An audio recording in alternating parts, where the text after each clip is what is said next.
ಇನ್ನು ಮೀನ ಸಂಕ್ರಮಣ ಅಂದ್ರೆ ಅದೊಂದು ವಿಶೇಷ ಹಾಗೂ ಶುಭ ದಿನ. ಇಂತಹ ಶುಭ ದಿನದಂದು ಬೆಳಗ್ಗಿನ ಜಾವ ಸೂರ್ಯನ ರಶ್ಮಿಯೊಂದು ದೇವಾಲಯದ ಗರ್ಭಗುಡಿಯಲ್ಲಿರುವ ದೇವರ ಬಿಂಬದ ಮೇಲೆ ಬೀಳುವ ಪ್ರಕ್ರಿಯೆ ಬಹು ಅಪರೂಪದ ಗಳಿಗೆ. ಇಂದು ಮುಂಜಾನೆ ಪುತ್ತೂರಿನ ದೇವಳವೊಂದರಲ್ಲಿ ಇಂತಹ ಸನ್ನಿವೇಶ ನಡೆಯಿತು. ಅದು ಎಲ್ಲಿ, ಯಾವ ದೇವಸ್ಥಾನ ಅಂತ ಕೇಳೋದಿದ್ರೆ ಈ ರಿಪೋರ್ಟ್ ನೋಡಿ. ಹೌದು, ಎಲ್ಲ ದೇವಾಲಯಗಳಿಗೂ ಒಂದಲ್ಲ ಒಂದು ವಿಶೇಷವಿರುತ್ತದೆ. ಇಂತಹುದೇ ಒಂದು ವಿಶೇಷ ದೇಗುಲ ದಕ್ಷಿಣ ಕನ್ನಡ ಜಿಲ್ಲೆಯ ಪುತ್ತೂರು ತಾಲೂಕಿನ ಚಿಕ್ಕಪುತ್ತೂರು ದೇವಿ ಬೆಟ್ಟದಲ್ಲಿದೆ. ಇದೇ ಆ ದೇವಿ ಬೆಟ್ಟ. ಆ ಬೆಟ್ಟದ ತುದಿಯಲ್ಲಿರುವ ದೇವಿಯ ಮಂದಿರಕ್ಕೆ ಪ್ರತಿ ಮೀನ ಸಂಕ್ರಮಣದಂದು ಸೂರ್ಯನ ರಶ್ಮಿಯು ದೇವಿಯ ಬಿಂಬವನ್ನ ಬೆಳಗುವ ಅಪರೂಪದ ಸನ್ನಿವೇಶ ನಡೆಯಿತು. ಪ್ರಕೃತಿಯ ಮುಖಾಂತರ ಈ ದೇವಿಯ ವೈಶಿಷ್ಟ್ಯ ರೀತಿಯಲ್ಲಿ ಸೂರ್ಯ ದೇವರು ಬೆಳಕನ್ನ ಹಾಯಿಸಿ ದೇವರ ಬಿಂಬವನ್ನ ಬೆಳಗಿಸುತ್ತಿದೆ. ಇಡೀ ದೇಶದಲ್ಲಿ ಕೆಲವು ದೇಗುಲದಲ್ಲಿ ಇಂತಹ ಪ್ರಕ್ರಿಯೆಗಳು ನಡೆಯುತ್ತದೆ. ಗವಿ ಗಂಗಾಧರೇಶ್ವರ ದೇವರಿಗೆ ಈ ರೀತಿಯ ಸೂರ್ಯನ ಕಿರಣ ಬೀಳುತ್ತದೆ.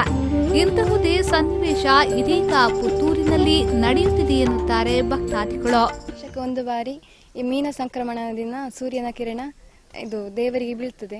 ನಾನೀಗ 4 ವರ್ಷ ಆಯ್ತು ಇಲ್ಲಿ ಬಂದು ನೋಡುದು. ಅಂದ್ರೆ ಈಗ ಜೀರ್ಣೋದ್ಧಾರ ಆಗ್ತಾ ಉಂಟು, ಆಗ್ಲಿಕ್ಕೆ ರೆಡಿ ಆಗಿದೆ. ಸೂರ್ಯನ ಕಿರಣ ದೇವಿಯ ಬಿಂಬಕ್ಕೆ ಬೀಳ್ತದೆ. ಅದು ಪಾದದಿಂದ ಬಂದು ಮೇಲೆ ತನಕ ದೇವರ ಪ್ರಭಾವಳಿ ತನಕ ಬರ್ತಾ ಇರ್ತದೆ. ಅದು ನೋಡುವುದೊಂದು ವಿಶೇಷ. ಅಂದ್ರೆ ಈ ಸಮಯಕ್ಕೆ ಬರುವಂತದ್ದು ಅದು ಸಂಕ್ರಮಣ ದಿವಸ. ಅದು ಕೂಡ ಅದೊಂದು ವಿಶೇಷ ಅಂತ ಹೇಳ್ಬಹುದು. ನಾನು ಸಾಧಾರಣ 30 ವರ್ಷದಿಂದ ಈಚೆ ಇಲ್ಲಿ ಬರ್ತಾ ಇದ್ದೇನೆ. ನನಗೆ ಈ ಕ್ಷೇತ್ರಕ್ಕೆ ಬಂದ ಮೇಲೆ ನನ್ನ ಕೆಲವು ಸಮಸ್ಯೆಗಳೆಲ್ಲ ಪರಿಹಾರ ಆಗಿದೆ. ಲಕ್ಷ್ಮೀ ಬೆಟ್ಟವೆಂದ್ರೆ ಖ್ಯಾತಿವೆತ್ತ ಶ್ರೀ ಬೆಟ್ಟದಲ್ಲಿರುವ ದೇವಿಯ ದೇವಸ್ಥಾನವು ಬೆಟ್ಟದ ತುದಿಯಲ್ಲಿದ್ದು ಮೀನ ಸಂಕ್ರಮಣದಂದು ನಡೆಯುವ ಈ ಅಪರೂಪದ ದೃಶ್ಯವನ್ನ ಕಂಡು ಮೈಮರೆಯುತ್ತಾರೆ.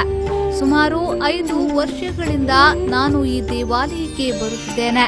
ಈ ಸಂದರ್ಭದಲ್ಲಿ ಇಲ್ಲಿ ವಿಶೇಷ ಪೂಜೆಗಳು ನಡೆಯುತ್ತದೆ ಮತ್ತು ಇಷ್ಟಾದಿಗಳು ಇಲ್ಲಿ ನೆರವೇರುತ್ತದೆ ಎಂದು ನಂಬಿಕೆ ಇಲ್ಲಿನ ಭಕ್ತಾದಿಗಳಲ್ಲೇ. ಮುಂದಿನ ದಿನಗಳಲ್ಲಿ ಈ ದೇಗುಲದ ಜೀರ್ಣೋದ್ಧಾರ ನಡೆಯಲಿದೆ. ನವೀಕೃತ ದೇಗುಲ ನಿರ್ಮಾಣಗೊಂಡು ಇಂತಹ ವಿಶೇಷ ಸನ್ನಿವೇಶಗಳನ್ನ ವೀಕ್ಷಿಸಿ ಈ ಭಾಗದ ಭಕ್ತಾದಿಗಳು ಈ ಅಪರೂಪದ ಕ್ಷಣಕ್ಕೆ ಸಾಕ್ಷಿಯಾಗಲಿ ಎನ್ನುತ್ತಾರೆ ಇಬ್ಬರು. ಶ್ರದ್ಧೆಯ ಆರಾಧನೆ ಫಲವಾಗಿ ಈ ಒಂದು ಕ್ಷೇತ್ರ ಅತ್ಯಂತ ಎಲ್ರಿಗೂ ಅವರ ಕಷ್ಟ ಕಾರ್ಪಣ್ಯಗಳಿಗೆ ಮತ್ತು ಇಷ್ಟಾರ್ಥಗಳನ್ನ ಸಿದ್ಧಿ ಮಾಡುವಂತಹ ಕ್ಷೇತ್ರವಾಗಿ ಇಡೀ ರಾಜ್ಯದಲ್ಲಿ ಹೆಸರುವಾಸಿಯಾಗಿದೆ. ನಮ್ಮ ಎಲ್ಲ ಭಕ್ತಾದಿಗಳ ಹಂಬಲ ಏನಪ್ಪಾ ಅಂತ ಕೇಳಿದ್ರೆ, ಇಷ್ಟು ಒಂದು ಸಿದ್ಧಿ ಇರತಕ್ಕಂಥ ಕ್ಷೇತ್ರ ಇನ್ನಷ್ಟು ವೈಭವಯುತವಾಗಿ ಭಕ್ತ ಜನರಿಗೆ ಅನುಗ್ರಹ ಕೊಡುವಂತ ಕ್ಷೇತ್ರ ಆಗಬೇಕು. ದೇವರಿಗೆ ಶ್ರೀದೇವಿಗೆ 3 ಬಾಗಿಲುಗಳನ್ನು ದಾಟಿ ದೇವರ ಬಿಂಬವನ್ನು ಸೂರ್ಯನೇ ಸ್ಪರ್ಶಿಸಿ ದೇವರ ದೀಪವನ್ನು ಬೆಳಗಿಸಿದ್ದಾನೆ. ಇದು ಒಂದು ವಿಶೇಷ. ಇದು ಅಪರೂಪದ ಒಂದು ದೃಶ್ಯ ಮತ್ತು ಅಪರೂಪದ ಒಂದು ಕೆಲವು ಕ್ಷೇತ್ರದಲ್ಲಿ ಅಪರೂಪವಾಗಿ ನಡೆಯುವಂತ ಒಂದು ದೃಶ್ಯ. ಇದು ದೇವಿಯ ಒಂದು ಅನುಗ್ರಹದಿಂದ ಇಲ್ಲಿ ನಡೀತದೆ ಅಂತ ಹೇಳಿ ನಾವು ನಮ್ಮ ನಂಬಿಕೆ. ಪ್ರವೀಣ್ ಕುಮಾರ್, ವಿ4 ನ್ಯೂಸ್ 24/7 ಪುತ್ತೂರು.